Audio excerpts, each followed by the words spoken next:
家好，欢迎参加 HSK 6级考试。大家好，欢迎参加 HSK 6级考试。第1到15题，请选出与所听内容。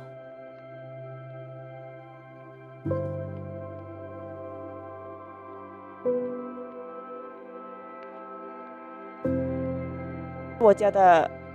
自己很幸运可以留在中国。สบายดีคอยชื่อว่าวรรณพรคบิลมชื่อภาษาจีนคอยชื่อว่าหวังเว่ยปัจจุบันนี้คอยเรียนอยู่มหาวิทยาลัยคุนหมิงเรียนคณะภาควิชาการบริหารการท่องเที่ยว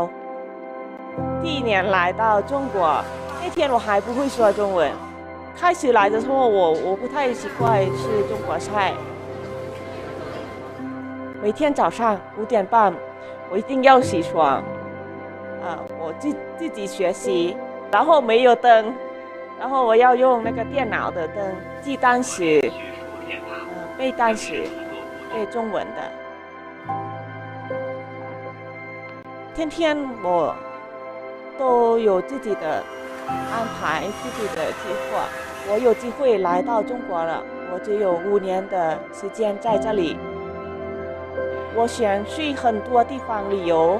我想分享给老挝人真正的中国是怎么样的想让他们看到中国很美的地方想让他们来中国旅游来中国读书以前没有来到中国的我就听说别人说中国是怎么样是不太好的然后我来到中国我看到了中国的真正不是我以前听说一样的在这里挺好的我想用我在这里学到的知识如果我毕业的时候我回去老挝我就想做一个 APP 还是坚持做我的 Facebook分享给他们然后可以接近我们两国的友谊